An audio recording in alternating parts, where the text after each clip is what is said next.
দর্শকবৃন্দ, আমাদের এখানে আজকে মোরগ লড়াই হবে। আমাদের ইতিমধ্যে এখানে মোরগ লড়াইয়ে উপস্থিত হয়েছে জাকারিয়া, মুস্তাকিম, দোহা। এই মোরগ লড়াইয়ের অনেক রুলস আছে, যেমন এই যে এই দাগের এই পৃষ্ঠে যাওয়া যাবে না, যে যাবে সে ডিসকোয়ালিফাই হবে। সবাই রেডি? রেডি, সবাই হাত তোলো। রেডি, গেস, সেট, গো। তুই এই খেলতে কি কামে লাগলো? ডিসকোয়ালিফাই হয়ে গেল। এই যে মুস্তাকিম গেছে, আমাদের মতো আচার করেছে জাকারিয়া। এখন তাকে এখান থেকে এই পুরস্কার দেওয়া হবে।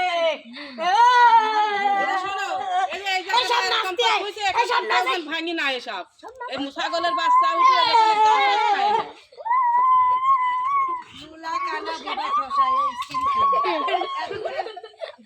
লুলা একবার লুলা একবার ভাই গেল, তো দুই সিন হলে না।